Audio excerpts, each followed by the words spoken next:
श्री स्वामी समर्थ मंडळी.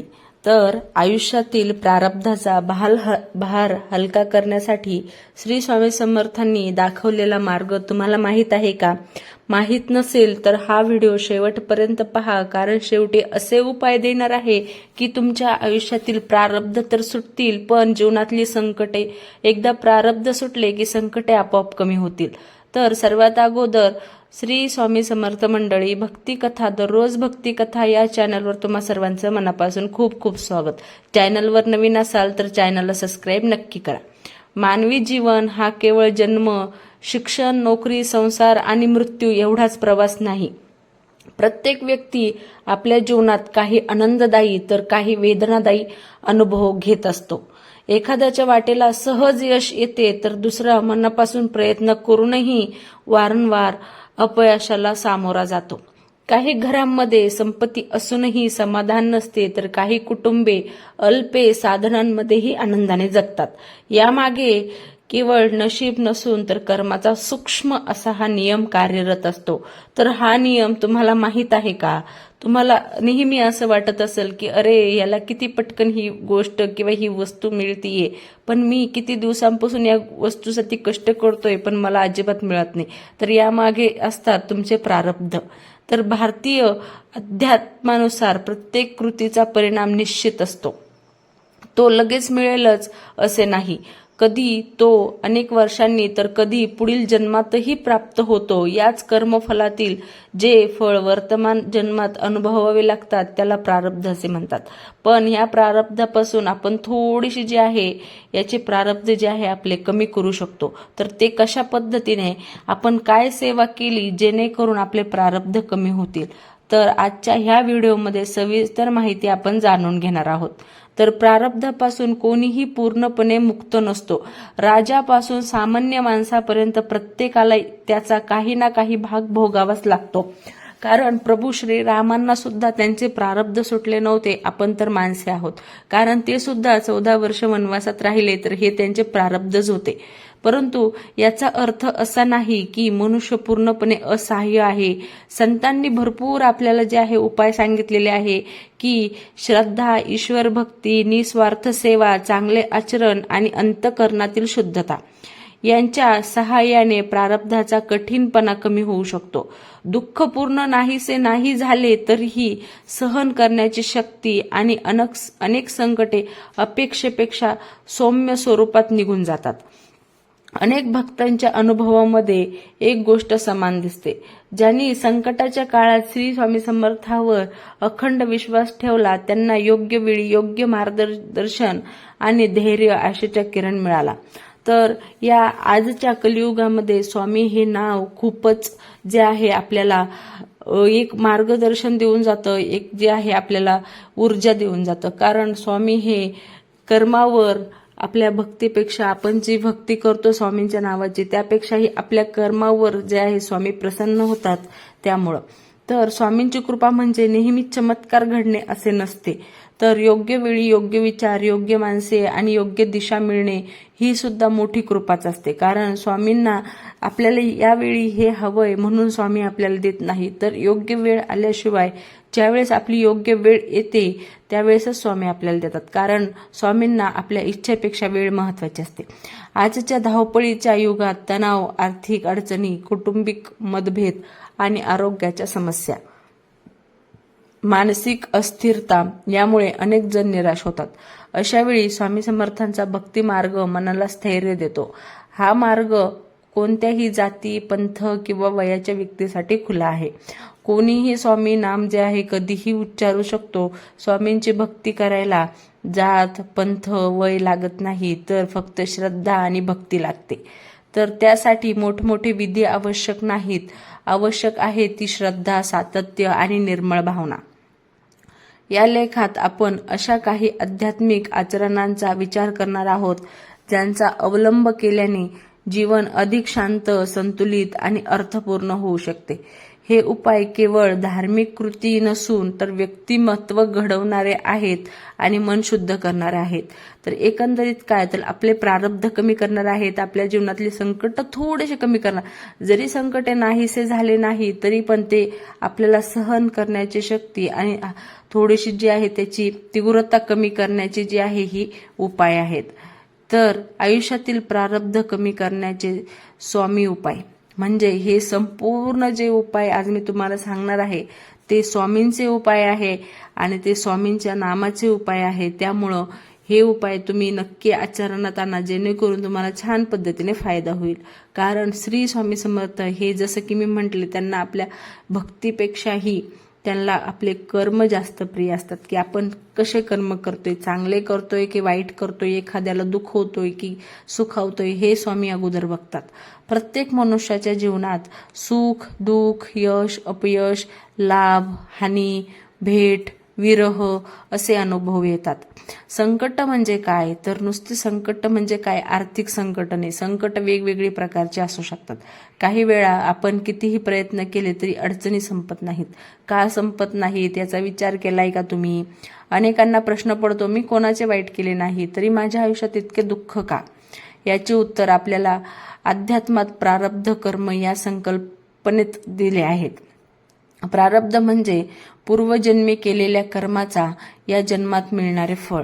जर तुम्ही पूर्वजन्मी चांगले कर्म केले असतील तर या जन्मी चांगलेच फळ मिळतील. पण असं कधीतरी असतं की माणूस हा चुकीचा पुतळा असतो.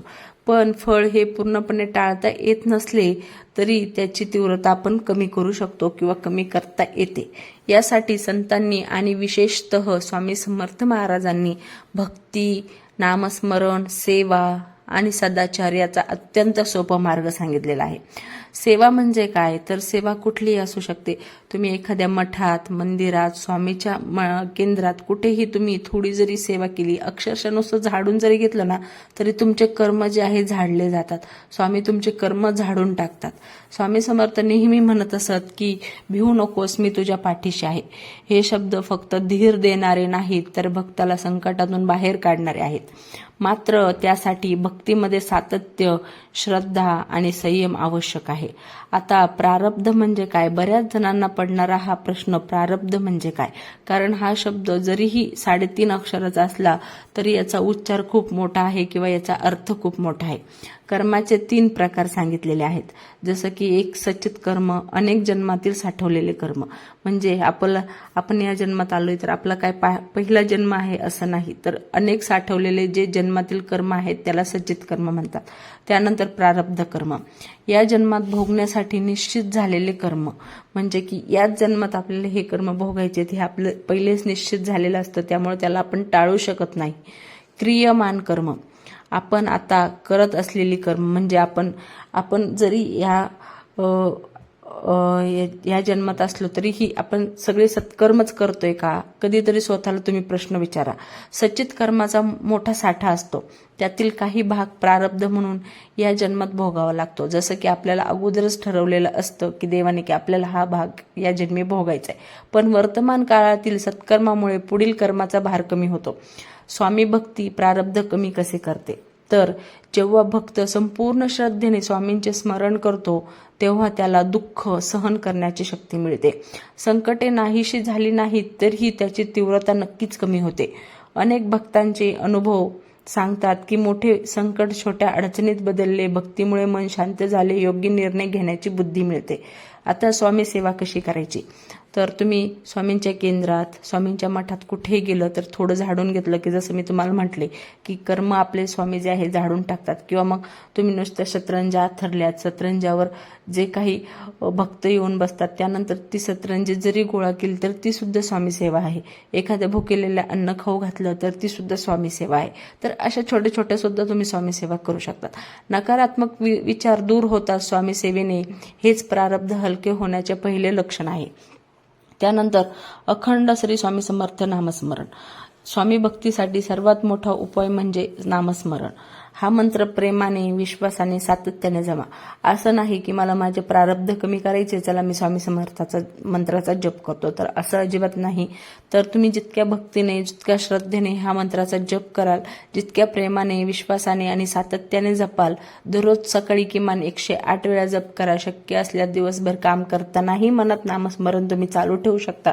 जर तुम्हाला ऑफिस असेल, वर्क असेल, तुम्ही सकाळी करू शकत नसाल तर तुम्ही साधारण चालता चालता, काम करता करता सुद्धा हे नामस्मरण करू शकता. नामस्मरणामुळे मनातील भीती, चिंता आणि अस्थिरता कमी होते. गुरुवारची सेवा विशेष करावी. गुरुवार हा स्वामींचा वार असल्यामुळं गुरुवारची विशेष सेवा नक्कीच करावी. गुरुवार हा कधीही गमावू नये. गुरुवार हा स्वामींचा विशेष दिवस मानला जातो. त्या दिवशी लवकर स्नान करावे. त्यानंतर पिवळे वस्त्र असतील तर ते तुम्ही जे आहे परिधान करावे, म्हणजे पिवळे वस्त्र घालावे. स्वामींच्या प्रतिमेसमोर दीप लावावा. फुले अर्पण करावीत. श्रीफळ, केळीचा नैवेद्य दाखवावा आणि स्वामींची आरती करावी. आरती तुम्ही सकाळीही करू शकता, संध्याकाळीही करू शकता किंवा दोन्हीपैकी एक वेळी कधीही करू शकता. त्यानंतर जसं की मी तुम्हाला म्हटलं की भुकेल्यांना अन्न, गरिबांना अन्नदान करू शकता. अशी सेवा नियमित केल्याने मनात श्रद्धा दृढ होते आणि महत्त्वाचं म्हणजे ही सेवा स्वामी जी आहे लवकर आपली स्वीकारतात. त्यामुळं आपल्यावरचे संकट नाहीसे नाही झाले तरी आपल्याला ती सहन करण्याची क्षमता जी आहे स्वामी देत असतात. तर श्री स्वामी समर्थ चरित्राचे वाचन सुद्धा करू शकता. दररोज एक अध्याय किंवा शक्य असल्यास काही पाने वाचावीत. जसं तुम्हाला शक्य असेल तसं त्या पद्धतीने तुम्ही वाचू शकता. चरित्रातील प्रत्येक प्रसंग भक्ताला शिकवतो की संकटाच्या काळात श्रद्धा सोडू नये. कारण आपण काय होतं, बऱ्याच वेळेस आपले संकट नाहीसे झाले की आपण देवावरची श्रद्धा जी आहे सोडून देतो आणि त्यामुळं मग आपल्याला परत आपल्यावर संकट आली की मग आपण देवावर परत श्रद्धा ठेवतो. तर चरित्र वाचताना केवळ शब्द वाचू नाही तर त्यातील संदेश जीवनात उतरण्याचा प्रयत्न करावा. अन्नदान हे सर्व दानांमध्ये श्रेष्ठ जे आहे मानले गेलेले आहे. कारण हे अन्नदान जे आहे प्रत्येकाची भूक शांत करते आणि अन्नदानापेक्षा मोठं दान नाही. तुम्ही महिन्यातून एकदा तरी गरिबांना भोजन देऊ शकता. कुठल्याही गरिबांना अन्नदान करू शकता. महिन्यातून एकदा नक्की करू शकता. पक्ष्यांना सुद्धा धान्य टाकू शकता. तुम्ही तुमच्या टेरेसवर, बाल्कनीमध्ये किंवा मग कुठेही झाडाखाली असं पक्ष्यांना थोडंसं धान्य जे आहे टाकू शकता. तुमच्या दारावर जर गायी येत असेल तर त्यांना चारा द्यावा किंवा मग गोशाळेमध्ये सुद्धा चारा तुम्ही दान करू शकता. अशा पद्धतीने ही सेवा तुम्ही करू शकता. भुकेलेल्या अन्न नाकारू नये. स्वामींना दयाळूपणा अत्यंत प्रिय होता आणि आहे. कारण तितका आपल्यामध्ये दयाळूपणा असो ना तितकी आपली स्वामी जी आहे सेवा जी आहे आपली स्वीकारतात. सत्याचा मार्ग अपनावा. कधीही खोटे बोलणे नाही.